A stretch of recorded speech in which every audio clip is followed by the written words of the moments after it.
ದೇಶಕ್ಕೆ ಮೋದಿ ರಾಜ್ಯಕ್ಕೆ ಕುಮಾರಣ್ಣ ಎಂಬ ಘೋಷವಾಕ್ಯದೊಂದಿಗೆ ಪಕ್ಷದ ಸದಸ್ಯತ್ವ ನೋಂದಣಿ ಅಭಿಯಾನ. ಕೈವಾರ ಯೋಗಿ ನಾರಾಯಣ ಮಠಕ್ಕೆ ಭೇಟಿ ನೀಡಿದ ನಿಖಿಲ್ ಕುಮಾರಸ್ವಾಮಿ. ಚಿಂತಾಮಣಿ, ಕೋಲಾರ ಮತ್ತು ಚಿಕ್ಕಬಳ್ಳಾಪುರ ಕೆರೆಗಳಿಗೆ ಸರಬರಾಜು ಮಾಡುತ್ತಿರುವ ಕೆಸಿ ವ್ಯಾಲಿ ಮತ್ತು ಎಚ್ಎನ್ ವ್ಯಾಲಿ ನೀರು ಕಲುಷಿತವಾಗಿದೆ. ಕೊಳಚೆ ನೀರನ್ನು ಸಂಸ್ಕರಿಸಿ ಕುಡಿಯುವ ಶುದ್ಧ ನೀರಾಗಿ ಮಾಡಿಸುವ ತಂತ್ರಜ್ಞಾನ ಇಂಡಿಯಾ ಅಲ್ಲ, ವಿಶ್ವದ ಯಾವ ದೇಶದಲ್ಲೂ ಇಲ್ಲ. ಆದರೂ ನಮ್ಮ ರಾಜ್ಯ ಸರ್ಕಾರ ಅದನ್ನು ಶುದ್ಧ ನೀರು ಎಂದು ಕೆರೆಗಳಿಗೆ ಸರಬರಾಜು ಮಾಡುವ ಮೂಲಕ ರೈತರಿಗೆ ಮಂಕು ಬೂದಿ ಎರಚುತ್ತಿದೆ ಎಂದು ಯುವ ಜೆಡಿಎಸ್ ರಾಜ್ಯಾಧ್ಯಕ್ಷ ನಿಖಿಲ್ ಕುಮಾರಸ್ವಾಮಿ ಟೀಕಿಸಿದರು.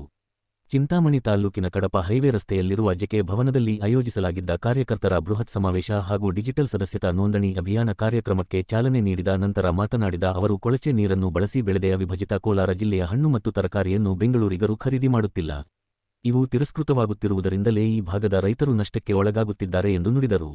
ಇಂತಹ ದುಸ್ಥಿತಿಯನ್ನು ಹೋಗಲಾಡಿಸಲು ಜೆಡಿಎಸ್ ಗಂಭೀರ ಚಿಂತನೆಯನ್ನು ಮಾಡಿ ಮುಂದಿನ ದಿನಗಳಲ್ಲಿ ಶಾಶ್ವತವಾದ ನೀರಾವರಿ ಸೌಲಭ್ಯವನ್ನು ಒದಗಿಸಿಕೊಡಲಿದೆ.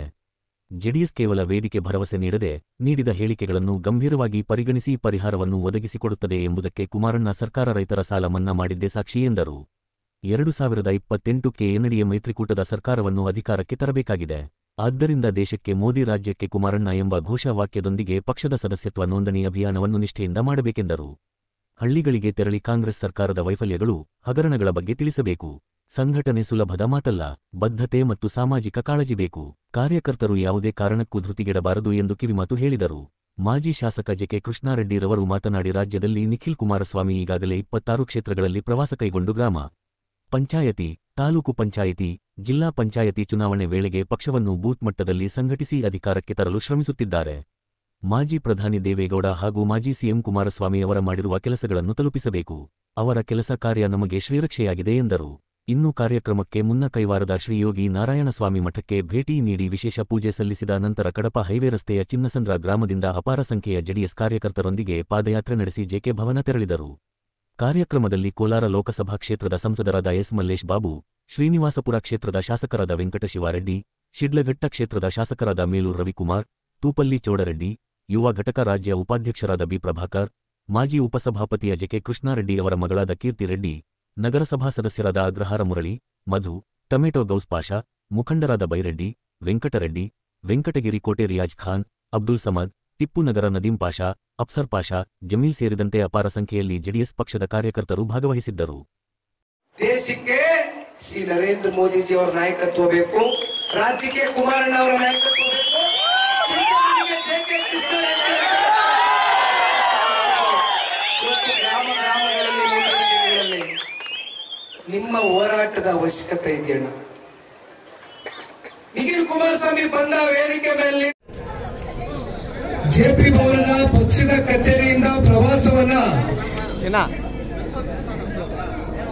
ಕೈಗೆತ್ತಿಕೊಂಡಿದ್ದೇವೆ. ಇವತ್ತು ವಿಶೇಷವಾಗಿ ನನ್ನ ತಾಯಿಯವರ ಸ್ವಂತ ತವರೂರಾಗಿರ್ತಕ್ಕಂಥ ಚಿಂತಾಮಣಿ ತಾಲೂಕಿನ ತಳಗ್ಮರದ ಗ್ರಾಮೀಣ ಬೆಳೆ ಬಂದು ಅಲ್ಲಿಯ ಗಣೇಶನ ದೇವಾಲಯಕ್ಕೆ ಹೋಗಿ ಆ ಭಗವಂತನ ಹತ್ರ ಪ್ರಾರ್ಥನೆ ಮಾಡುತ್ತಾ ಅಲ್ಲಿಂದ ಕೈವಾರದ ತಾತಯ್ಯನ ದರ್ಶನವನ್ನ ಪಡಿತಕ್ಕಂಥದಕ್ಕೆ ಚಿಂತಾಮಣಿ ತಾಲೂಕಿನ ನಿಕಟಪೂರ್ವ ಶಾಸಕರು, ಹಿರಿಯರು, ರಾಜಕಾರಣದಲ್ಲಿ ಸುದೀರ್ಘ ಕಾಲ 36 ವರ್ಷ ಸಾರ್ವಜನಿಕ ಬದುಕಿನಲ್ಲಿ, ಅದರಲ್ಲಿ ಸರಿಸುಮಾರು 16 ವರ್ಷಗಳ ಕಾಲ ಚಿಂತಾಮಣಿ ತಾಲೂಕಿನಲ್ಲಿ ನಿಮ್ಮ ಜೊತೆಯಲ್ಲಿ ನಿರಂತರವಾಗಿ ಒಂದು ಸಂಬಂಧ, ಒಂದು ಬಾಂಧವ್ಯವನ್ನ ಹೊಂದಿರತಕ್ಕಂಥ ಜೆಕೆ ಕೃಷ್ಣಾರೆಡ್ಡಿ ಅಣ್ಣ ಅವರ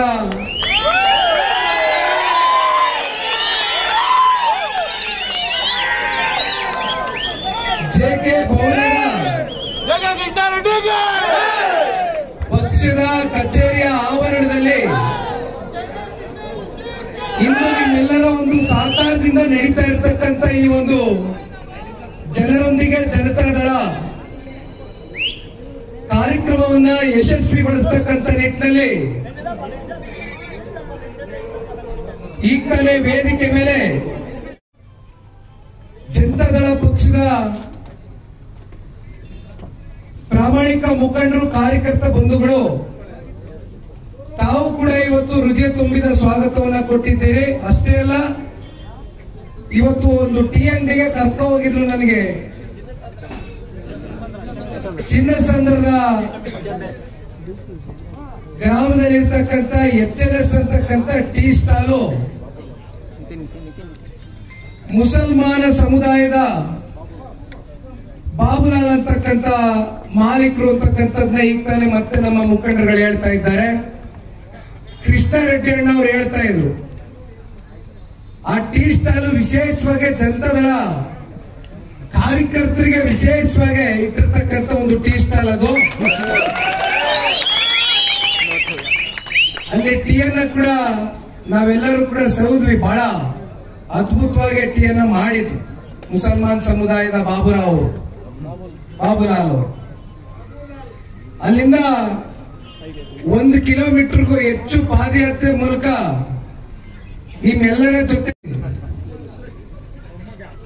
ಡಾಕ್ಟರ್ ಸೀತಾರಾಮ್ ಅವರು, ನಮ್ಮ ತಾತ ಇವತ್ತು ಅವ್ರು ನಮ್ಮ ಮುಂದೆ ಇಲ್ಲ, ಬಹಳ ಸರ್ವಿಸ್ ಮಾಡಿದ್ದಾರೆ. ತೆಳಗುವಾರದಲ್ಲಿ, ಚನ್ನಪಟ್ಟಣದಲ್ಲಿ ಮತ್ತೆ ಸಂಜಯ್ ಗಾಂಧಿಯಲ್ಲಿ ರಿಟೈರ್ ಆಗಿ JP ನಗರದಲ್ಲಿ ಅವ್ರ ಮನೆಯಲ್ಲೇ ಅವರು ಬಂದೋದಂತ ಪೇಷಂಟ್ಗಳಿಗೆಲ್ಲ, ಅದರಲ್ಲೂ ಹಳ್ಳಿಗಳಿಂದ ಬಂದ್ರೆ ನೀವಿಲ್ಲೆಲ್ಲ ತೆಲುಗು ಜಾಸ್ತಿ ಮಾತಾಡೋದು. రాపా భోజనం చేశారా? నాకు తెలుసు నీకు డబ్బులు లేదు, నేను డబ్బులు తీసుకోలేదు నీ దగ్గర. మీకు ఫ్రీగా ట్రీట్మెంట్ ఇచ్చి అక్కడ రెప్పన వస్తారు డాక్టర్స్ కి, కొత్త మెడిసిన్ తీసుకుని వస్తారు. ఆ మెడిసిన్ ಫ್ರೀగా ಇಚ್ಚೇಸಿ ಅವರನ್ನ ವಸ್ತೆ ಹಳ್ಳಿಗಳಿಂದ ಬಂದಾಗ ಯಾಕಂದ್ರೆ ಅವ್ರ ಪರಿಸ್ಥಿತಿ ಅರ್ಥ ಮಾಡ್ಕೊಂಡು ಅವ್ರಿಗೆ ಊಟ ಹಾಕಿ ಕಳಿಸು. ಅದು ಡಾಕ್ಟರ್ ಸೀತಾರಾಮ್ ಅವರು ಬಹುಶಃ ನನ್ನ ಮೇಲೆ ಬಹಳ ಪ್ರೀತಿ ಇಟ್ಕೊಂಡಿದ್ರು. ನಾನು ಮೊದಲೇ ಮೊಮ್ಮಗ ನಮ್ಮ ತಾಯಿ ಕಡೆ, ಹಂಗಾಗಿ ನಾನು ನಾಟಿ ಕೋಳಿ ಸಾಕೋರು ತೆಳಗುವಾರದಲ್ಲಿ. ಡಾಕ್ಟ್ರು ಸೀತಾರಾಮ್ ಅವ್ರದ್ದು ಫಿಯಟ್ ಗಾಡಿ ಇತ್ತು. ನನಗೆ ನಾಟಿ ಕೋಳಿ ಸಾಕ್ಬೇಕು ಅಂತ ಬಹಳ ಖಯಾಲಿ.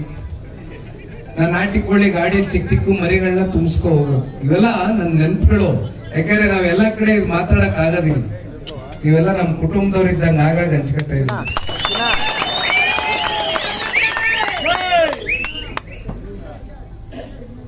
ಜನರೊಂದಿಗೆ ಜನತಾದಳ ಕಾರ್ಯಕ್ರಮ ಇದೇನು ಜನರೊಂದಿಗೆ ಜನತಾದಳ ಅಂತಕ್ಕಂಥದ್ದು, ಈ ಹೆಸರಿಂದ ಇವತ್ತು ಕಾರ್ಯಕ್ರಮದ ಮೂಲಕ ನಾವು ಜನರ ಬಳಿ ಹೋಗ್ತಕ್ಕಂಥ ಪ್ರಯತ್ನವನ್ನ ಏನ್ ಮಾಡ್ತಾ ಇದ್ದೇವೆ. ನಮ್ಮ ಪಕ್ಷಕ್ಕೆ ಇದೇನು ಹೊಸದೇನಲ್ಲ. ಜನತಾದಳ ಪಕ್ಷ ಹುಟ್ಟಿರ್ತಕ್ಕಂಥದ್ದೇ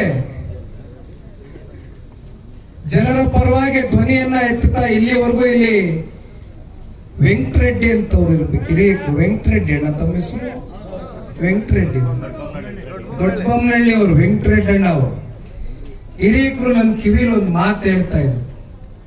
1985 ಇಸ್ವಿನಲ್ಲಿ ದೊಡ್ಡಬೊಮ್ಮನಹಳ್ಳಿಗೆ ಸಿ ಬೈರೇಗೌಡರು ಇದ್ದಾಗ ದೇವೇಗೌಡರು ಸಾಹೇಬರು ಬಂದಿದ್ರು. ಒಂದು ಚೆಕ್ ಡ್ಯಾಮ್ ನಿರ್ಮಾಣ ಮಾಡ್ತಕ್ಕಂಥದಕ್ಕೆ ಶಂಕುಸ್ಥಾಪನೆ ಇತ್ತು. ಬಹುಶಃ ಜೊತೆಲಿ ಡೈರಿಯ ಮಿಲ್ಕ್ ಡೈರಿ ಉದ್ಘಾಟನೆಗೂ ಬಂದಿದ್ರು ಅಂತ ವೆಂಕಟಣ್ಣ ಅವರು ಸ್ಮರಿಸ್ಕೊಳ್ತಾ ಇದ್ರು. ನಾನು ಯಾಕೆ ಇವತ್ತು ಜನರೊಂದಿಗೆ ಜನತಾದಳ ಕಾರ್ಯಕ್ರಮದ ಮೂಲಕ ನಮ್ಮ ಪಕ್ಷದ ಪ್ರಮುಖ ಮುಖಂಡರು, ಕಾರ್ಯಕರ್ತರನ್ನ ಭೇಟಿಯಾಗ್ಲಿಕ್ಕೆ ಬಂದಿದ್ದೀನಿ ಅಂದ್ರೆ, ಇವತ್ತು ವೆಂಕಟಣ್ಣ ಅವರ ಹಿರಿತನ ಬಹುಶಃ ಅವರು ತಲೆಮಾರುಗಳಿಂದ, ನಾನು ಹುಟ್ಲಿಕ್ಕಿಂತ ಮುಂಚಿತವಾಗಿ ಪಕ್ಷದಲ್ಲಿ, ನಾನು 88 ಹುಟ್ಟಿದ್ದು, 85 ದೇವೇಗೌಡರು ಸಾಹೇಬ್ರಿಗೆ ಬಂದಿದ್ರು ಅಂತಾರೆ. ಅವಾಗಿಂದ ಇಂಥ ಹಿರಿಯಕರುಗಳು ಪಕ್ಷದಲ್ಲಿ ಏನೇ ಅವರಿಗೆ ರಾಜಕಾರಣದಲ್ಲಿ ಬೇರೆ ಬೇರೆ ರೀತಿಯ ಆಫರ್ಗಳು ಬಂದ್ರು ಅವೆಲ್ಲವನ್ನ ಬೆದಿಗಿಟ್ಟು, ಇಲ್ಲ ನಾವು ದೇವೇಗೌಡರು ಸಾಹೇಬ್ರ ಜೊತೆ ರಾಜಕಾರಣ ಮಾಡಬೇಕು, ಜನತಾದಳ ಪಕ್ಷವನ್ನ ಕಟ್ಟಬೇಕು ಅಂತಕ್ಕಂಥ ಮನಸ್ಥಿತಿನ ಹೊಂದಿರತಕ್ಕಂಥ ಹಿರಿಯರು ಬಹಳ ಜನ ಇದ್ದಾರೆ ಇವತ್ತು ನಮ್ಮ ಪಕ್ಷದಲ್ಲಿ. ನಾನು ಕೃಷ್ಣ ರೆಡ್ಡಿ ಅಣ್ಣ ಅವ್ರಿಗೆ ಹೇಳಿದೆ, ಅಣ್ಣ ಇದೇನು ದೊಡ್ಡ ದೊಡ್ಡ ಮಟ್ಟದಲ್ಲಿ ನೀವೇನು ಆಯೋಜನೆ ಮಾಡ್ಕೊಳಕ್ ಹೋಗ್ಬೇಡಿ. ನನಗೆ ನಮ್ಮ ಕಾರ್ಯಕರ್ತರು ಮುಖಂಡರನ್ನ ಭೇಟಿ ಮಾಡ್ಲಿಕ್ಕೆ ಯಾವ್ದಾದ್ರು ಒಂದು ಸಣ್ಣ ಚೌಲ್ಟ್ರಿ ಒಂದು ಜಾಗ ಇದ್ರೆ ಸಾಕು. ಮತ್ತೆ ಸುಮ್ಮನೆ ದೊಡ್ಡ ಮಟ್ಟದಲ್ಲಿ ನೀವು ಪಾಪ ನಾನು ನೋಡ್ತಾ ಇದ್ದೇನೆ ಇಡೀ ಪ್ರವಾಸದ ವೇಳೆ ನೀವು ಕಷ್ಟಪಟ್ಟು ದುಡ್ದಿರ್ತಕ್ಕಂಥ ದುಡ್ಡಲ್ಲಿ ಇವತ್ತು JCB ಮೂಲಕ ಕ್ರೇನ್ಗಳನ್ನ ತರಿಸಿ ನೀವು ನಮ್ಗೆ ಹಾರ ತೊರೆ ಹಾಕ್ತೀವಿ. ತುಂಬಾ ಜನ ಇವತ್ತು ಹಾರ, ಶಾಲು, ಪೇಟ ಎಲ್ಲ ಪ್ರೀತಿಯಿಂದ ತಗೋಬರ್ತೀನಿ. ನಾನು ಅಣ್ಣನಿಗೆ ಹೇಳಿದೆ, ದಯವಿಟ್ಟು ಹೆಚ್ಚಾಗಿ ನಮ್ಮ ಕಾರ್ಯಕರ್ತರ ಮೇಲೆ ಒತ್ತಡ ಇರೋದು ಬೇಡ. ನಮ್ಗೆ ಗೊತ್ತಿದೆ ಇವತ್ತು ನಮ್ಗೆ ಅಧಿಕಾರ ಇಲ್ಲ, ನಮ್ಮ ಕಾರ್ಯಕರ್ತರು ಸಂಕಷ್ಟದಲ್ಲಿದ್ದಾರೆ ಅಂತ ನಾನು ಹೇಳಿದ್ದೆ. ಅವ್ರು ನನಗೆ ಹೇಳಿದ್ರು, ಅಯ್ಯೋ ನಾನು ದೊಡ್ಡ ಮಟ್ಟದಲ್ಲಿ ನೀವು ಆಯೋಜನೆ ಮಾಡ್ಕೊಳ್ಳಿ ಅಂತ ನಾನೇನು ಅವ್ರಿಗೆ ಹೆಚ್ಚು ಒತ್ತಡ ಹಾಕ್ಲಿಲ್ಲ. ನಾನ್ ನಿಖಿಲ್ ಕುಮಾರಸ್ವಾಮಿ ಅವ್ರು ಬರ್ತಾವ್ರೆ, ಅವ್ರ ಪ್ರೀತಿಯಿಂದ ಸ್ವಾಗತ ಕೋರಿ ಅಂತ ಒಂದು ಕರೆ ಮಾಡಿದೆ ಅಷ್ಟೇ ಅಂತ ಹೇಳು. ಒಂದು ಕರೆಗೆ ನೀವಿಷ್ಟು ಸಹಸ್ರಾರು ಯಾಕಂದ್ರೆ ಯಾವುದು ಚುನಾವಣೆ ಇಲ್ಲ, ಯಾವುದೋ ಚುನಾವಣೆ ಪೂರ್ವದಲ್ಲಿ ನಾವು ಬಂದಿರತಕ್ಕಂಥದ್ದಲ್ಲ ತಾಲೂಕಿಗೆ. ನಾನು ಬೆರಗಾಗೋದೆ ನೋಡಿ ಸುಸ್ತಾದೆ. ಏನಪ್ಪ ಯಾವ್ದೋ MLA ಚುನಾವಣೆಗೆ ಸೇರಿದಂಗೆ ಸೇರ್ಕೊಂಡ್ಬಿಟ್ರಲ್ಲ ಜನ ನೋಡಿ. ನಿಜಕ್ಕೂ ಕೂಡ ನಿಮ್ಮೆಲ್ಲರ ಪ್ರೀತಿ ವಿಶ್ವಾಸಕ್ಕೆ ಅಣ್ಣ ನಾವು ಎಂದೂ ಕೂಡ ಬೆಲೆ ಕಟ್ಟಲಿಕ್ಕೆ ಆಗೋದಿಲ್ಲ. ನೀವು ತೋರಿಸ್ತಾ ಇರ್ತಕ್ಕಂಥ ಈ ಪ್ರೀತಿ, ವಿಶ್ವಾಸ, ಅಭಿಮಾನ ಇವೆಲ್ಲವನ್ನ ಇವತ್ತು ರಾಜ್ಯದ ಉದ್ದಗಲಕ್ಕೂ ನಾನು ಪ್ರವಾಸದ ವೇಳೆ ಏನ್ ಗಮನಿಸ್ತಾ ಇದ್ದೇನೆ, ಇವತ್ತು ಸನ್ಮಾನ್ಯ ದೇವೇಗೌಡರು ಸಾಹೇಬರು, ಸನ್ಮಾನ್ಯ ಕುಮಾರಣ್ಣ ಅವರು ಸಂಪಾದನೆ ಮಾಡಿರ್ತಕ್ಕಂಥ ಆಸ್ತಿ ಇವತ್ತು ನಮ್ಮ ಕಣ್ಮುಂದೆ ಕಾಣ್ತಾ ಇದೆ. ಕುಮಾರಣ್ಣ ಅವರಿಗೆ ನಿಮ್ಮ ತಾಲೂಕುಗಳಿಗೆ ನಿಮ್ಮ ನೆಚ್ಚಿನ ನಾಯಕರುಗಳು ಬಂದಂತ ಸಂದರ್ಭದಲ್ಲಿ ನೀವು ಸ್ವಾಗತವನ್ನು ಕೋರ್ತಿರೋ,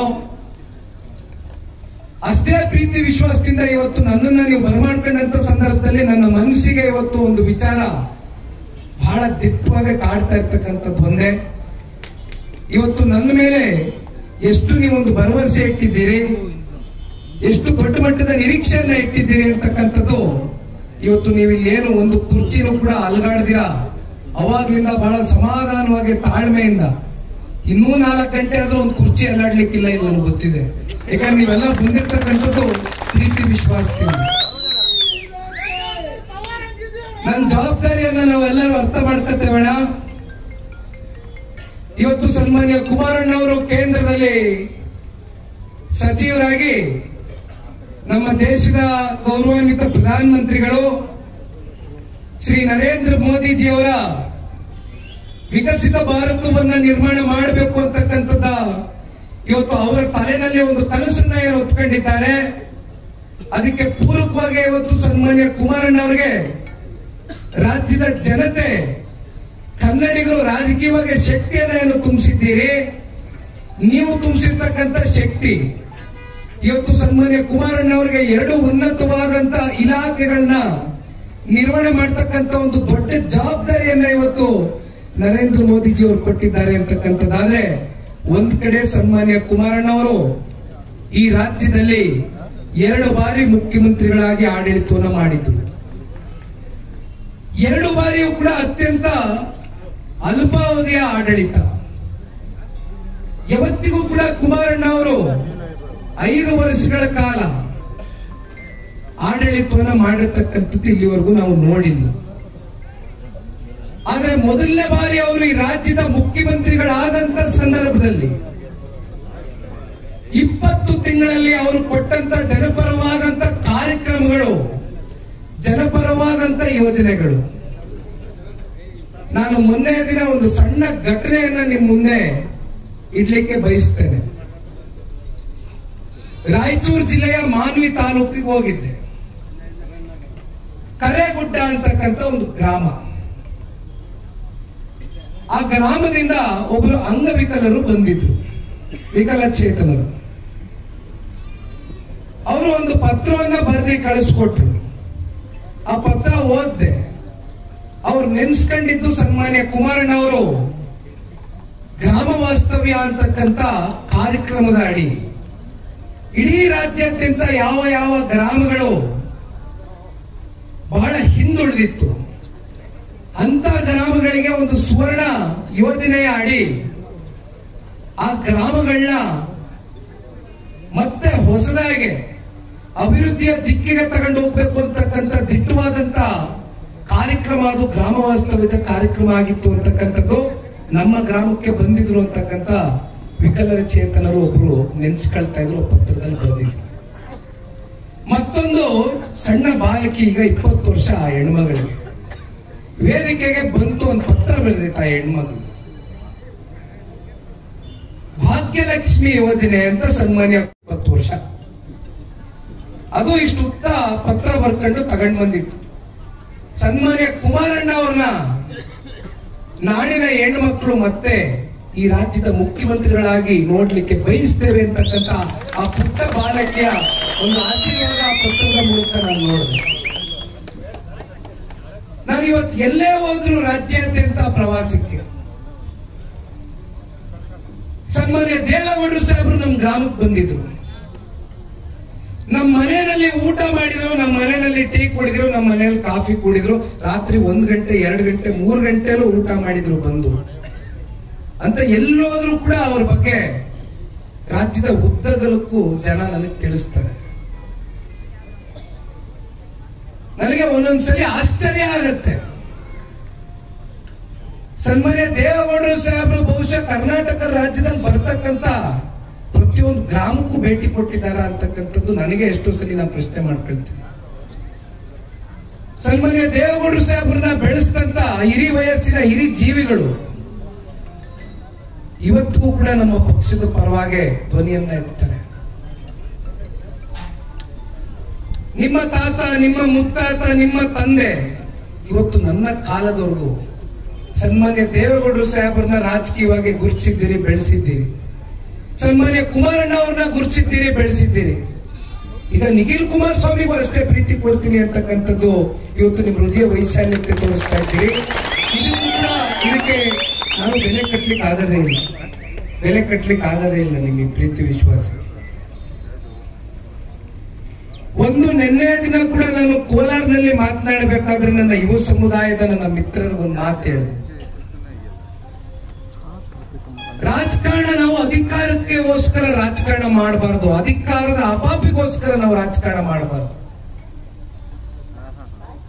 ನಾವೆಲ್ಲರೂ ಇವತ್ತು ಸಮಾಜವನ್ನ ಕಟ್ಟಬೇಕು. ಸಮಾಜದಲ್ಲಿ ಯಾವುದಾದ್ರೂ ಒಂದು ಕ್ರಾಂತಿಕರವಾದಂತ ಒಂದು ನಡೆ, ಒಂದು ಬೆಳವಣಿಗೆ, ಒಂದು ಹೆಜ್ಜೆ ಇಡ್ತಕ್ಕಂಥದ್ದಾಗಬೇಕು ಅಂತಕ್ಕಂಥದ್ದಾದ್ರೆ ನಿಮ್ಮ ತಾತ, ನಿಮ್ಮ ತಂದೆ ಅವರೆಲ್ಲರೂ ಒಂದು ಕಾಲದಲ್ಲಿ ಯುವಕರಾಗಿದ್ರು. ಈಗ ನೀವು ಅವ್ರ ಮಕ್ಕಳು ಮೊಮ್ಮಕ್ಕಳಿದ್ದೀರಿ, ನೀವೆಲ್ಲ ಯುವಕರಿದ್ದೀರಿ.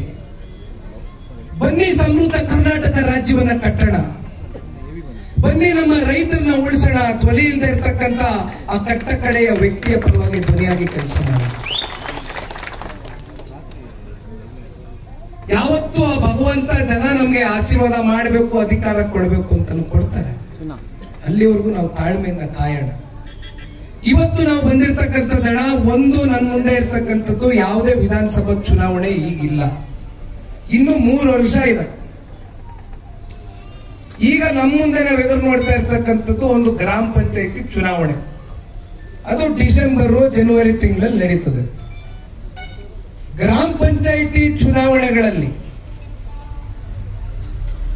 ಇವತ್ತು ನಿಮ್ಮ ಗ್ರಾಮದಲ್ಲಿ ನೀವು ಯಾರ್ಯಾರು ಗ್ರಾಮಸ್ಥರ ಜೊತೆಯಲ್ಲಿ ನಿರಂತರವಾಗಿ ಒಂದು ಒಡನಾಟ, ಒಂದು ಸಂಬಂಧವನ್ನು ಇಟ್ಕೊಂಡಿರ್ತೀರಿ. ಯಾಕೆಂದ್ರೆ ಇವತ್ತು ಗ್ರಾಮ ಪಂಚಾಯಿತಿ ಚುನಾವಣೆ ಯಾವುದೋ ಪಕ್ಷದ ಚಿಹ್ನೆ ಅಡಿ ನಡೀತಕ್ಕಂಥ ಚುನಾವಣೆ ಅಲ್ಲ, ಆದ್ರೆ ಪಕ್ಷದ ಬೆಂಬಲಿತ ಅಭ್ಯರ್ಥಿಗಳಾಗಿ ನೀವು ಸ್ಪರ್ಧೆ ಮಾಡ್ತಕ್ಕಂಥ ಚುನಾವಣೆ. ಜಿಲ್ಲಾ ಪಂಚಾಯಿತಿ, ತಾಲೂಕು ಪಂಚಾಯಿತಿ ಚುನಾವಣೆಯಿಂದ ಹಿಡಿದು ಇದು ನಮ್ಮ ಕಾರ್ಯಕರ್ತರ ಚುನಾವಣೆ. ನಿಮ್ಮನ್ನ ಇವತ್ತು ರಾಜ್ಯದಲ್ಲಿ ಬಲಿಷ್ಠವಾಗಿ ಮುಂದಿನ ದಿನಗಳಲ್ಲಿ ನಿಮ್ಮ ಕೈಯಲ್ಲಿ ಅಧಿಕಾರದ ಚುಕ್ಕಾಣಿಯನ್ನ ಕೊಡುವ ಮೂಲಕ ಇವತ್ತು ಸಮಗ್ರ ಕರ್ನಾಟಕ ರಾಜ್ಯವನ್ನು ಕಟ್ಟತಕ್ಕಂಥ ಕೆಲಸ ಆಗಬೇಕಾಗಿದೆ. ಅದಕ್ಕೋಸ್ಕರ ನಿಖಿಲ್ ಕುಮಾರಸ್ವಾಮಿ ನಿಮ್ ಜೊತೆ ಇವತ್ತು ಎದುರುಗಡೆ ಬಂದಿದ್ದಾರೆ. ತುಂಬಾ ಜನ ನಿಮ್ಮಲ್ಲಿ ಆಕಾಂಕ್ಷಿತರಿರ್ತೀರಿ, ಆಸೆಗಳನ್ನ ಇಟ್ಕೊಂಡಿರ್ತೀರಿ. ನಾನು ಗ್ರಾಮ ಪಂಚಾಯತಿ ZPTP ಚುನಾವಣೆಯಲ್ಲಿ ನಿಂತ್ಕೊಳ್ಬೇಕು, ನಾನು ಗೆಲ್ಲಬೇಕು, ಜನಸೇವೆ ಮಾಡಬೇಕು, ನನ್ನ ಅಧಿಕಾರವನ್ನ ನನ್ನ ಜಿಲ್ಲಾ ಪಂಚಾಯತಿ ತಾಲೂಕು ಪಂಚಾಯತಿ ಲಿಮಿಟೇಷನ್ಗೆ ನಾನು ಕೂಡ ವಿಸ್ತಾರವಾಗಿ ಕೆಲಸವನ್ನ ಮಾಡಬೇಕು ಅಂತಕ್ಕಂಥದ್ದನ್ನ ನೀವು ಮನಸ್ಸಲ್ಲಿ ಇಟ್ಕೊಂಡಿರ್ತೀರಿ. ಒಂದು ಹಣ ನನ್ನ ಕೆಲಸ ಇಷ್ಟೇ. ಇವತ್ತು ನಾನು ಯಾವುದೇ ಅಧಿಕಾರದ ಆಸೆಗೆ ಇಲ್ಲಿ ಬಂದು ನಿಂತಿರ್ತಕ್ಕಂಥವನಲ್ಲ. ಇವತ್ತು ನನಗಿರ್ತಕ್ಕಂಥದ್ದು ಒಂದೇ ಆಸೆ. ಈಗ ತಾನೆ ಟೀ ಅಂಗಡಿಯಲ್ಲಿ ಟೀ ಕುಡಿಬೇಕಾದ್ರೆ ದೇವೇಗೌಡರು ಸಾಹೇಬರು ನನಗೆ ಫೋನ್ ಮಾಡಿದ್ರು. ನಾನು ಪ್ರತಿಯೊಂದು ಕಾರ್ಯಕ್ರಮನೂ ಕೂಡ ವೀಕ್ಷಿಸ್ತಾ ಇದ್ದೀನಿ ಕಣಪ್ಪ, ನಮ್ಮ ಕಾರ್ಯಕರ್ತರುಗಳು ಚಿನ್ನಂತ ಕಾರ್ಯಕರ್ತರು ಕಣಯ್ಯ, ಅವ್ರನ್ನ ಉಳಿಸ್ಕೋಬೇಕು ಕಣೋ ನೀನು ಅಂತಕ್ಕಂಥ ಮಾರ್ಗದರ್ಶನ ನೀಡ್ತಾ ಇದ್ದೆ. ನಾನು ದೇವೇಗೌಡರು ಸಾಹೇಬರಿಗೆ ಒಂದು ಮಾತನ್ನ ಕೊಟ್ಟಿದ್ದೇನೆ. ಮೊನ್ನೆ ರಾಯಚೂರು ದೇವದುರ್ಗದಲ್ಲಿ ಕಾರ್ಯಕ್ರಮ ಮುಗಿಸ್ಕೊಂಡು ಇಬ್ರು ಹೆಲಿಕಾಪ್ಟರ್ ಅಲ್ಲಿ ಬರಬೇಕಾದ್ರೆ ಅವರೊಂದು ಮಾತನ್ನ ಹೇಳಿದ್ರು, ಬಹಳ ಭಾವನಾತ್ಮಕವಾಗಿ ಆ ಮಾತನ್ನ ಹಂಚ್ಕೊಂಡು. ಅವರೊಂದು ಮಾತನ್ನ ಹೇಳ್ತಾರೆ, ಜನತಾದಳ ಪಕ್ಷವನ್ನ ಮುಂದಿನ 3 ವರ್ಷದಲ್ಲಿ ನಮ್ಮ ಪಕ್ಷದ ಕಾರ್ಯಕರ್ತರ ಜೊತೆ ನೀನು ಪರಸ್ಪರ ಪ್ರೀತಿಯಿಂದ ಹೆಜ್ಜೆಯನ್ನ ಹಾಕ್ತಾ, ಇವತ್ತು ಕಾರ್ಯಕರ್ತರು ಕಟ್ಟಿರ್ತಕ್ಕಂಥ ಪಕ್ಷ, ಕಾರ್ಯಕರ್ತರಿಗೆ ಮೀಸಲಾಗಿರ್ತಕ್ಕಂಥ ಪಕ್ಷ, ಇವತ್ತು ಕಾರ್ಯಕರ್ತರ ಮೂಲಕ ಮುಂದಿನ ದಿನಗಳಲ್ಲಿ ನಮ್ಮ 3 ವರ್ಷ ನಾವು ಎದುರು ನೋಡ್ತಾ ಇರ್ತಕ್ಕಂಥ ವಿಧಾನಸಭಾ ಚುನಾವಣೆಯಲ್ಲಿ ಅತಿ ಹೆಚ್ಚು ಜನತಾದಳ ಪಕ್ಷದ ಶಾಸಕರನ್ನ ಗೆಲ್ಲಿಸುವ ಮೂಲಕ ಜನತಾದಳ ಪಕ್ಷವನ್ನ ಮತ್ತೊಮ್ಮೆ ಅಧಿಕಾರಕ್ಕೆ ತಗೊಂಡು ಬರ್ತಕ್ಕಂಥ ಕೆಲಸ ನೀನ್ ಮಾಡಬೇಕು ಅಂತಕ್ಕಂಥದ್ದನ್ನ ಸನ್ಮಾನ್ಯ ದೇವೇಗೌಡರು ಸಾಹೇಬರು ನನಗೆ ಆದೇಶವನ್ನ ಮಾಡಿದ್ದಾರೆ. ಇವತ್ತು ರಾಜ್ಯದಲ್ಲಿ ಎಲ್ಲೆಡೆ ಒಂದು ಚರ್ಚೆ ಪ್ರಾರಂಭ ಆಗಿದೆ. ಕಳೆದ ಸಂಸತ್ ಚುನಾವಣೆ ಕೂಡ ಮಗಳಣ ಚೆನ್ನಾಗಿದ್ದೀರಪ್ಪ, ನಮಸ್ತೆ, ಬನ್ನಿ, ಗೊತ್ತಾಯ್ತು ಲಾಯರ್ ಅಂತ ಗೊತ್ತಾಯ್ತು, ಚೆನ್ನಾಗಿದೆ, ನಮಸ್ತೆ. ಜನತಾದಳ ಪಕ್ಷ ಮತ್ತೆ ಭಾರತೀಯ ಜನತಾ ಪಾರ್ಟಿ ಇಬ್ರು ಕೂಡ ಕಳೆದ ಸಂಸತ್ತು ಚುನಾವಣೆಯಲ್ಲಿ ಒಂದು ಅಲಯನ್ಸ್ ಪಾರ್ಟ್ನರ್ಸ್ ಆಗಿ ಆ ಚುನಾವಣೆಯನ್ನು ಎದುರಿಸಿದ್ದೇವಣ. 28 ಲೋಕಸಭಾ ಕ್ಷೇತ್ರಗಳಲ್ಲಿ ಸರಿಸುಮಾರು 19 ಜನ ಸಂಸದರ ಎರಡು ಪಕ್ಷದ ಕಾರ್ಯಕರ್ತರುಗಳ ಸಮ್ಮಿಲನ, ಒಂದು ಆರೋಗ್ಯಕರವಾದಂತ ಒಂದು ಚುನಾವಣೆಯನ್ನು ನಡೆಸಿರ್ತಕ್ಕಂಥ ಪ್ರತಿಫಲ, ಜೊತೆಯಲ್ಲಿ 7.5 ಕೋಟಿ ಕನ್ನಡಿಗರ ಒಂದು ಆಶೀರ್ವಾದ. 19 ಜನ ಸಂಸದರನ್ನ ಇವತ್ತು ಶ್ರೀ ನರೇಂದ್ರ ಮೋದಿಜಿ ಅವರಿಗೆ ಕನ್ನಡಿಗರು ನಿಮ್ಮೆಲ್ಲರ ಹೋರಾಟದ ಪ್ರತಿಫಲ ಇವತ್ತು ಉಡುಗೊರೆಯಾಗಿ ಕೊಟ್ಟಿದ್ದೀರಿ. ನಮ್ಮ ಮುಂದೆ ಒಂದು ಸವಾಲಿದೆ. ಯಾಕೆ ನಿಖಿಲ್ ಕುಮಾರಸ್ವಾಮಿ ಇಷ್ಟು ಬೇಗ ರಾಜ್ಯ ಪ್ರವಾಸ ಮಾಡ್ತಾ ಇದ್ದಾನಲ್ಲ, ಇನ್ನು ಚುನಾವಣೆಗೆ 3 ವರ್ಷ ಸಮಯ ಇದೆಯಲ್ಲ ಅಂತಕ್ಕಂಥ ಭಾವನೆ ಬಹುತೇಕರಲ್ಲಿ ಮೂಡಿರಬಹುದು. ಆದ್ರೆ ಇವತ್ತು ಕೂಡ ನಾನು ಈ ಒಂದು ಸಭೆಯಲ್ಲಿ ತಮ್ಮ ತಾಲೂಕಿಗೆ ಬಂದು ನಾನೇನು ಉದ್ದೇಶಿಸಿ ಮಾತನಾಡ್ತಾ ಇದ್ದೇನೆ, ಇದು ಒಂದು ಸಭೆ ಅಷ್ಟೇ ಅಲ್ಲ. ಇವತ್ತು ಇಂದಿನಿಂದ ನಾವು ಎಲ್ಲರೂ ಒಂದು ಶಪಥವನ್ನು ಹೊರಬೇಕಾಗ್ತದೆ. ರಾಜ್ಯದಲ್ಲಿ ಎಲ್ಲೆಡೆ ಒಂದು ಕೂಗು ಶುರು ಆಗಿದೆ. ದೇಶಕ್ಕೆ ಶ್ರೀ ನರೇಂದ್ರ ಮೋದಿಜಿ ಅವರ ನಾಯಕತ್ವ ಬೇಕು, ರಾಜ್ಯಕ್ಕೆ ಕುಮಾರಣ್ಣ ಅವರ ನಾಯಕತ್ವ ಬೇಕು,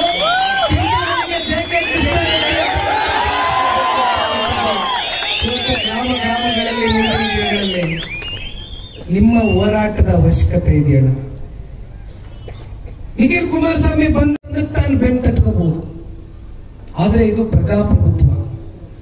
ಪ್ರಜಾಪ್ರಭುತ್ವದಲ್ಲಿ ಯಾರನ್ನು ಬೇಕಾದ್ರೂ ನಾವು ಕೆಳಗಡೆ ಮಾಡಬಹುದು, ಯಾರನ್ನು ಬೇಕಾದ್ರೂ ನಾವು ತಲೆ ಮೇಲೆ ಒರೆಸ್ಕೊಂಡು ಮೆರೆಸಬಹುದು.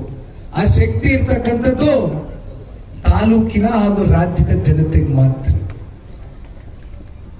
ಅದಕ್ಕೆ ಪೂರಕವಾಗಿ ಇವತ್ತು ನೀವು ಎಲ್ಲರೂ ಕೈ ಜೋಡಿಸಿ ನಿಮ್ಮ ಗ್ರಾಮಗಳಲ್ಲಿ, ನಿಮ್ಮ ಬೂತ್ಗಳಲ್ಲಿ ಮೈ ಮರೆಯೋದು ಬೇಡ.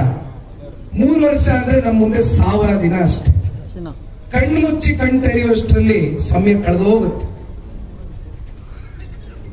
ನಾನು ಇನ್ನೂ ಹಲವಾರು ಕ್ಲೋಸ್ ಡೋರ್ ಸಭೆಗಳನ್ನ ಮಾಡ್ತೇನೆ. ನಾವಿವತ್ತು ಅಲಯನ್ಸ್ ಪಾರ್ಟ್ನರ್ ಆಗಿದ್ದೇವೆ, ಭಾರತೀಯ ಜನತಾ ಪಾರ್ಟಿ ಜೊತೆ ಒಂದು ಒಪ್ಪಂದವನ್ನ ಇಟ್ಕೊಂಡಿದ್ದೇವೆ. ಮಾಧ್ಯಮದ ಸ್ನೇಹಿತರು ಬಂದಿದ್ದಾರೆ, ನನಗೆ ಯಾವಾಗ್ಲೂ ಪ್ರಶ್ನೆ ಕೇಳ್ತಾ ಇರ್ತಾರೆ, ಈ ನಿಮ್ಮ ಒಳ ಒಪ್ಪಂದ ಅಲ್ಲ, ನೇರ ಒಪ್ಪಂದ. ಇವತ್ತು ಏನು ಎಷ್ಟು ದಿನಗಳ ಕಾಲ ಸಾಗುತ್ತೆ? ದೇವೇಗೌಡರು ಸಾಹೇಬರ ದೀರ್ಘಕಾಲದ ರಾಜಕಾರಣದ ಬದುಕಿನಲ್ಲಿ ಅವರು ಒಂದು ಸಲ ಯಾವ್ದಾದ್ರು ವ್ಯಕ್ತಿಯನ್ನ ನೆಚ್ಕೊಂಡ್ರೆ ಅಥವಾ ಒಂದು ಸಲ ಅವ್ರು ಯಾವ್ದಾದ್ರು ತೀರ್ಮಾನವನ್ನು ತೆಗೆದುಕೊಂಡ್ರೆ ಅಥವಾ ಒಂದು ಸಲ ಅವ್ರ ಬಾಯಿಂದ ಒಂದು ಮಾತನ್ನ ಹೊರಡಿಸಿದ್ರೆ ಅವತ್ತು ಕೂಡ ಅದನ್ನ ವಾಪಸ್ ತಗೊಳ್ತಕ್ಕಂಥ ವ್ಯಕ್ತಿತ್ವ ದೇವೇಗೌಡರು ಸಾಹೇಬ್ರದಲ್ಲ. ಅವರಲ್ಲಿ ಅತ್ಯಂತ ಸ್ಪಷ್ಟತೆ ಇದೆ. ಅತ್ಯಂತ ಸ್ಪಷ್ಟವಾದಂತ ನಿಲುವಿನ ಮೇಲೆ ಪರಸ್ಪರ ಪ್ರೀತಿ, ಪರಸ್ಪರ ವಿಶ್ವಾಸ, ಪರಸ್ಪರ ಹೊಂದಾಣಿಕೆಯಿಂದ ಜೆಡಿಎಸ್ ಮತ್ತೆ ಭಾರತೀಯ ಜನತಾ ಪಾರ್ಟಿ ಕಳೆದ ಸಂಸತ್ ಚುನಾವಣೆಯಲ್ಲಿ ಒಂದಾಗಿದ್ದೇವೆ. ನಮ್ಮ ಬಿಜೆಪಿಯ ಮಿತ್ರತ್ವ ಶಾಶ್ವತವಾಗಿ ಹೆಜ್ಜೆನಾಗ್ತದೆ, ಯಾವುದೇ ಅನುಮಾನಗಳಿಲ್ಲ. ಹೀಗಿದ್ದಾಗ ನಿಮ್ ಮುಂದೆ ಒಂದು ಸವಾಲು ಎದುರಾಗುತ್ತೆ. ಆ ಸವಾಲು ಏನಪ್ಪಾ ಅಂದ್ರೆ, ಇಲ್ಲಿಯವರೆಗೂ ಚುನಾವಣೆಗಳಲ್ಲಿ ಜನತಾದಳ ಪಕ್ಷ ಸ್ವತಂತ್ರವಾಗಿ ಚುನಾವಣೆಯನ್ನ ಎದುರು ನೋಡ್ತಾ ಇತ್ತು. ಈಗ ನಾವು ಹೊಂದಾಣಿಕೆಯಲ್ಲಿ ಇರ್ತಕ್ಕಂಥದ್ದಾದಾಗ ನಮ್ಮ ಮುಂದೆ ಬರ್ತಕ್ಕಂಥ ಸವಾಲೇನು? ನಮ್ಮ ಅಭ್ಯರ್ಥಿಗಳು, ಆಯಾ ತಾಲೂಕಿನ ಅಭ್ಯರ್ಥಿಗಳು, ಕಾರ್ಯಕರ್ತರು, ಮುಖಂಡರು, ನೀವು ಮುಂದಿನ 3 ವರ್ಷದಲ್ಲಿ ನಿಮ್ ಬರ್ತಕ್ಕಂಥ ZP, TP, ಗ್ರಾಮ ಪಂಚಾಯತಿ ಚುನಾವಣೆಯಿಂದ ಹಿಡಿದು ಸ್ಥಳೀಯವಾಗಿ ನೀವು ಬೇರೆ ಮಟ್ಟದಿಂದ ಪಕ್ಷದ ಸಂಘಟನೆ ಬಲವರ್ಧನೆಗೆ ಎಷ್ಟು ವೇಗ ಕೊಡ್ತೀರಿ ಅಂತಕ್ಕಂಥದ್ರ ಮೇಲೆ ಸನ್ಮಾನ್ಯ ಕುಮಾರಣ್ಣ ಅವರು ಒಂದು ಮಾತನ್ನ ಹೇಳಿದ್ದಾರೆ. ನೀವೆಷ್ಟು ಸ್ಪೀಡ್ ಆಗಿ ಮುಂದುವರಿತೀರೋ ಅಷ್ಟು ಸುಲಭವಾಗಿ ನಮ್ಮ ಕ್ಯಾಂಡಿಡೇಟ್ಗಳಿಗೆ ಜನತಾದಳ ಪಕ್ಷದ ಚಿಹ್ನೆಗೆ ನಾವು ಟಿಕೆಟ್ ಅನ್ನು ತಗೊಂಡು ಬರ್ತಕ್ಕಂಥ ಕೆಲಸ ಆಗ್ತದೆ ಅಂತ. ನೀವಿಲ್ಲೇನು ಹೆಚ್ಚಾಗಿ ಅದನ್ನೇನು ಎದುರಿಸ್ತಾ ಇಲ್ಲ ಆ ಸಮಸ್ಯೆನು. ರಾಜ್ಯದಲ್ಲಿ ಎಲ್ಲೆಡೆ ಒಂದಷ್ಟು ಸಮಸ್ಯೆಗಳು ಇರ್ತವೆ. 2 ಕಡೆ ಪಕ್ಷದಲ್ಲಿ ಕುದುರೆಗಳು ಓಡ್ತವೆ ತಾಲೂಕಿನಲ್ಲಿ. ನಿಮಗೇನು ಅಂತ ಏನು ಸಮಸ್ಯೆ ಇಲ್ಲ ಇಲ್ಲಿ. ಆದ್ರೂ ಕೂಡ ಅಣ್ಣ, ಯಾರು ಕೂಡ ಮೈ ಮರಿತಕ್ಕಂಥದ್ದು ಬೇಡ. ವ್ಯಕ್ತಿಗತವಾಗಿ ನಾನು ಯಾವತ್ತೂ ಕೂಡ ಇಲ್ಲಿಯವರೆಗೂ ನನ್ನ ರಾಜಕಾರಣ ಜೀವನದಲ್ಲಿ ನಾನು ಯಾರ ಬಗ್ಗೆನೂ ಟೀಕೆ ಮಾಡಿಲ್ಲ. ನನಗೆ ಅದರ ಅವಶ್ಯಕತೆನೂ ಇಲ್ಲ. ನಾವು ಮಾತನಾಡಬೇಕಾಗಿರ್ತಕ್ಕಂಥದ್ದು ವಿಷಯಾಧಾರಿತವಾದಂಥ ಚರ್ಚೆಗಳು, ರಾಜ್ಯವನ್ನ ಮುನ್ನಡೆಸ್ತಕ್ಕಂಥದ್ದಕ್ಕೆ ನಮಗೆ ಸಿಗ್ತಕ್ಕಂಥ ಸಲಹೆಗಳು. ಏಕೆಂದ್ರೆ ಈಗ ತಾನೇ ನನಗೊಂದು ಕರೆ ಬಂತು. ದೇವನಹಳ್ಳಿ ತಾಲೂಕು ಚನ್ನರಾಯಪಟ್ಟಣ ಹೋಬಳಿಯಿಂದ ಒಬ್ಬರು ರೈತರು ನನಗೆ ಕರೆ ಮಾಡಿದ್ರು. ಬಹಳ ವರ್ಷಗಳಿಂದ ಅಲ್ಲಿ ಲ್ಯಾಂಡ್ ಅಕ್ವಿಸಿಷನ್ ವಿಚಾರ ಅಲ್ಲಿ ರೈತರುಗಳು ಹೋರಾಟ ಮಾಡ್ತಾ ಇದ್ದಾರೆ. 1000 ಎಕರೆ ಭೂಮಿ ಈಗಾಗಲೇ ಸರ್ಕಾರ ತನ್ನ ಸ್ವಾಧೀನಕ್ಕೆ ತಗೊಂಡಾಗಿದೆ, ಲ್ಯಾಂಡ್ ಅಕ್ವಿಸಿಷನ್ ಆಗಿದೆ. ಈಗ ಉಳಿದಿರ್ತಕ್ಕಂಥದ್ದು ಅಲ್ಪ ಸ್ವಲ್ಪ ಜಮೀನು ರೈತರು. ಅದನ್ನು ಕೂಡ ಇವತ್ತು ಸಂಪೂರ್ಣವಾಗಿ ಸರ್ಕಾರ ತಗೊಂಡ್ಬಿಟ್ರೆ ಅಲ್ಲಿ ಯಾರು ಕೂಡ ರೈತರು ವಾಸವೇ ಆಗಿರೋದಿಲ್ಲ. ಅಂತ ಪರಿಸ್ಥಿತಿ ಇವತ್ತು ರೈತರು ಎದುರು ನೋಡ್ತಾ ಇದ್ದಾರೆ. ಈ ವಿಚಾರಕ್ಕೆ ಸಂಬಂಧಪಟ್ಟಂತೆ ಸನ್ಮಾನ್ಯ ಕುಮಾರಣ್ಣ ಅವರು 2 ಬಾರಿ ರೈತರ ಪರವಾಗಿ ಹೋಗಿ ಚನ್ನರಾಯಪಟ್ಟಣ ಹೋಬಳಿಲೇ ಕೂತು, ಜೊತೆಲಿ ಜಿಲ್ಲಾ ಕೇಂದ್ರದಲ್ಲಿ ಕೂತು ರೈತರ ಪರವಾಗಿ ಚರ್ಚೆಯನ್ನ ಮಾಡಿರ್ತಕ್ಕಂಥದ್ದು ಇದೆ. ಕೃಷ್ಣಾರೆಡ್ಡಿ ಸಾಹೇಬ್ರು ಮಾತಾಡ್ಬೇಕಾದ್ರೆ ನಾವು ಫೋನ್ ಅಲ್ಲಿ ಮಾತನಾಡ್ತಾ ಇದ್ದೆ. ಒಬ್ಬರು ರೈತರು ನನಗೆ ಫೋನ್ ಮಾಡಿದ್ರು, ದಯವಿಟ್ಟು ನಮ್ಮನ್ನ ಕಾಪಾಡಬೇಕು ಸರ್, ಸಂಪೂರ್ಣವಾಗಿ ಲ್ಯಾಂಡ್ ಅಕ್ವಿಸಿಷನ್ ಆಗ್ಬಿಟ್ರೆ ನಾವು ಯಾರು ಉಳಿಲಿಕ್ಕಿಲ್ಲ ಇಲ್ಲಿ ಹೋಬಳಿನಲ್ಲಿ. ಇಲ್ಲಿ ರೈತರು ಬಹಳ ಜನ ಕೃಷಿ ಮೇಲೆ ಅವಲಂಬಿತರಾಗಿ ಜೀವನ ಮಾಡ್ತಾ ಇದ್ದಾರೆ. ನಮ್ಮ ಪರಿಸ್ಥಿತಿಗಳೆಲ್ಲ ಏನಾಗಬೇಕು, ನಮಗೆ ಬೇರೆ ಇನ್ನೇನು ದಾರಿ ತೋರಿಸ್ತಾ ಇಲ್ಲ ಅಂತ ಫೋನ್ ಮಾಡಿ. ಬೆಂಗಳೂರು ಪ್ರದೇಶದಿಂದ ಏನು ಕೊಳಚೆ ನೀರು ಹರಿದು ಬರ್ತದೆ, ಅದನ್ನ ಇವತ್ತು ನಮ್ಮ ಇಲ್ಲಿ ಸ್ವಾಭಿಮಾನಿ ರೈತರುಗಳು ಅವರ ಕೃಷಿ ಚಟುವಟಿಕೆಗಳಲ್ಲಿ ತರಕಾರಿ ಬೆಳೀತಕ್ಕಂಥದಕ್ಕೆ, ಹಣ್ಣನ್ನ ಉತ್ಪಾದನೆ ಮಾಡ್ತಕ್ಕಂಥದಕ್ಕೆ ಬಳಸ್ತಾ ಇದ್ದೀರಿ. ಅದು ಎಂತದ 2ನೇ ಹಂತದ ಶುದ್ಧೀಕರಣ ಮಾಡ್ಬಿಟ್ಟಿದೀವಿ, ಈಗ 3ನೇ ಹಂತದ ಶುದ್ಧೀಕರಣ ಮಾಡ್ಬಿಡ್ತೀವಿ ಅಂತ ಹೇಳ್ತಾವ್ರೆ. ನನ್ನ ಪ್ರಕಾರ ಇಡೀ ವಿಶ್ವದಲ್ಲೇ, ಭಾರತ ದೇಶ ಬಿಟ್ಬಿಡಿ, ಇಡೀ ವಿಶ್ವದಲ್ಲೇ ಕೊಳಚೆ ನೀರನ್ನ ಶುದ್ಧೀಕರಣ ಮಾಡ್ತಕ್ಕಂಥ ವ್ಯವಸ್ಥೆ ಇಲ್ಲಿವರೆಗೂ ಯಾವ ದೇಶದಲ್ಲೂ ಕೂಡ ಅದು ಇಲ್ಲಿವರೆಗೂ ಅದನ್ನ ತಡ್ಲಿಕ್ಕೆ ಸಾಧ್ಯವೇ ಆಗಿಲ್ಲ. ಅದು ಎಲ್ಲಿಂದ 3ನೇ ಹಂತದ ಶುದ್ಧೀಕರಣ ಮಾಡ್ತಾರೋ ನನಗೆ ಗೊತ್ತಿಲ್ಲ. ಮತ್ತೊಂದ್ ಕಡೆ ಕೃಷ್ಣಾರೆಡ್ಡಿ ಸಾಹೇಬ್ರು ಮಾತಾಡ್ಬೇಕಾದ್ರೆ ಹೇಳಿದ್ರು, ಎತ್ತಿನಹೊಳೆ ಯೋಜನೆ ಪ್ರಾರಂಭ ಆದಂತದ್ದು ಇಂದಿನ ರಾಜ್ಯದ ಮುಖ್ಯಮಂತ್ರಿಗಳ ಮೊದಲನೇ ಅವಧಿಯ ಕಾಲಘಟ್ಟದಲ್ಲಿ. ಆ ಎತ್ತಿನ ಯೋಜನೆ 12,500 ಕೋಟಿಗೆ ಏನ್ ಫಂಡ್ ಅಲೋಕೇಶನ್ ಆಗಿತ್ತು, ಅಲ್ಲಿಂದ ಪ್ರಾರಂಭ ಆಗಿ ಈವರೆಗೂ ಬರ್ಲಿಕ್ಕೆ ಆಗೇ ಇಲ್ಲ. ಎಷ್ಟು ವರ್ಷ ಆಯ್ತು? 11 ವರ್ಷ ಆಯ್ತು. 11 ವರ್ಷದಿಂದ ಇಲ್ಲಿವರೆಗೂ ಎತ್ತಿನ ಎಳೆ ಯೋಜನೆ ಹೆಸರಿನಲ್ಲಿ ಪ್ರತಿ ಸಂದರ್ಭದಲ್ಲೂ ಕೂಡ ಮತ್ತೆ ಎಸ್ಟಿಮೇಟ್ ನ ಜಾಸ್ತಿ ಮಾಡ್ತಕ್ಕಂಥದ್ದು. 12,500 ಇರ್ತಕ್ಕಂಥದ್ದೇ ಇವತ್ತು 30,000 ಎತ್ಕೊಂಡೋಗಿ ಇಟ್ಟಿದ್ದಾರೆ. ಇದು ನಿಜಕ್ಕೂ ಕೂಡ ಇವರು ಶಾಶ್ವತವಾಗಿ ಕೋಲಾರ ತಾಲೂಕಿಗೆ ಎತ್ತಿನ ಎಳೆ ಯೋಜನೆ ಮೂಲಕ ಇವತ್ತು ನೀರಾವರಿಯನ್ನು ಕಲ್ಪಿಸ್ಕೊಡ್ಲಿಕ್ಕೆ ಆಗ್ತದೆಯೇ? ಇವತ್ತು ಇಲ್ಲಿರ್ತಕ್ಕಂಥ ರೈತರು ಒಂದಷ್ಟು ಜನ ಟೊಮೆಟೊ ಬೆಳಿತೀರಿ, ಇನ್ನೊಂದಷ್ಟು ಜನ ಮಾವು ಬೆಳೆಗಾರರಿದ್ದೀರಿ. ಇತ್ತೀಚೆಗೆ ಮಾವು ಬೆಳೆಗಾರರು ಸಂಕಷ್ಟಕ್ಕೆ ಒಳಗಾಗಿದ್ದೀರಿ. ಮಾವು ಬೆಳೆದಿರ್ತಕ್ಕಂಥ ರೈತರು, ಆ ರೈತ ಬೆಳೆದಿರ್ತಕ್ಕಂಥ ಮಾವಿಗೆ ಬೆಂಬಲ ಬೆಲೆ ಸಿಗ್ತಾ ಇಲ್ಲ, ಖರೀದಿ ಆಗ್ತಾ ಇಲ್ಲ ಅಂತಕ್ಕಂಥ ಆಕ್ರೋಶದಿಂದ ಆ ಮಾವನ್ನ ಬೀದಿಲಿ ಚೆಲ್ದಿದ್ದೀರಿ. ಅಂತ ಸಂದರ್ಭದಲ್ಲಿ ಸನ್ಮಾನ್ಯ ಕುಮಾರಣ್ಣ ಅವರು ಏನ್ ಮಾಡಿದ್ರು? ಕೇಂದ್ರದ ಕೃಷಿ ಮಂತ್ರಿಗಳಾಗಿರ್ತಕ್ಕಂಥ ಶಿವರಾಜ್ ಸಿಂಗ್ ಚೌಹಾಣ್ ಅವರಿಗೆ ಒಂದು ಪತ್ರ ಬರೀತಾರೆ. ದಯವಿಟ್ಟು ಮಾವು ಬೆಳೆಗಾರರು ನಮ್ಮ ಕೋಲಾರ, ಚಿಕ್ಕಬಳ್ಳಾಪುರ ಈ ಭಾಗದಲ್ಲೆಲ್ಲ ಹೆಚ್ಚಾಗಿರ್ತಕ್ಕಂಥವ್ರು, ಅವ್ರನ್ನ ಹೇಗಾದ್ರೂ ಉಳಿಸಿ, ಹೇಗಾದ್ರೂ ಖರೀದಿ ಮಾಡ್ತಕ್ಕಂಥದಕ್ಕೆ ಖರೀದಿ ಕೇಂದ್ರಗಳಲ್ಲಿ ಒಂದು ಆದೇಶವನ್ನು ಹೊರಡಿಸಿ ಅಂತಕ್ಕಂಥ ಮನವಿ ಮಾಡ್ತಾರೆ. ಆಗ ಅದಕ್ಕೆ ಕೇಂದ್ರದ ಕೃಷಿ ಸಚಿವರು ಶಿವರಾಜ್ ಸಿಂಗ್ ಚೌಹಾಣ್ ಜಿರವರು 2.5 ಲಕ್ಷ ಮೆಟ್ರಿಕ್ ಟನ್ ಅಷ್ಟು ಮಾವನ್ನ ಖರೀದಿ ಮಾಡ್ತೇವೆ ಅಂತಕ್ಕಂಥ ಆದೇಶವನ್ನು ಹೊರಡಿಸಿದ್ದಾರೆ. ಈಗಾಗಲೇ ಇದು ಸನ್ಮಾನ್ಯ ಕುಮಾರಣ್ಣ ಅವರಿಗೆ ನೀವು ಕೊಟ್ಟಿರ್ತಕ್ಕಂಥ ಶಕ್ತಿ, ರೈತರ ಪರವಾಗಿ ಅವ್ರಿಗೆ ಇರ್ತಕ್ಕಂಥ ಕಾಳಜಿ. ಅನೇಕ ಸಂದರ್ಭದಲ್ಲಿ ಪಕ್ಷ ಸಾಬೀತು ಮಾಡಿದೆ. ಅತ್ಯಂತ ಅಲ್ಪ ಅವಧಿನಲ್ಲಿ ವಿಶೇಷವಾಗಿ ಜೆ.ಕೆ. ಕೃಷ್ಣಾರೆಡ್ಡಿ ಸಾಹೇಬ್ರು ಹೇಳಿದಂತೆ ರೈತರ ಪರವಾಗಿ ಕೊಟ್ಟಿರ್ತಕ್ಕಂಥ ಮಾತು, ರೈತರ ಸಾಲ ಮನ್ನಾ ಮಾಡ್ತೇವೆ ಅಂತ ಹೇಳಿದ್ರು. ಯಾತಕ್ಕೆ ಈ ಮಾತು ಉದ್ಭವ ಆಯಿತು? 2013 ಹಾಗೂ 2018 ಮಧ್ಯೆ ಇಂದಿನ ಮುಖ್ಯಮಂತ್ರಿಗಳೇ ಅಂದು ಮುಖ್ಯಮಂತ್ರಿ ಆಗಿದ್ರು. ರೈತರು ಸಾಕಷ್ಟು ಜನ ಇಡೀ ರಾಜ್ಯದ ಉದ್ದಗಲಕ್ಕೂ ಆತ್ಮಹತ್ಯೆ ಪ್ರಕರಣಗಳು ಹೆಚ್ಚಾದವು.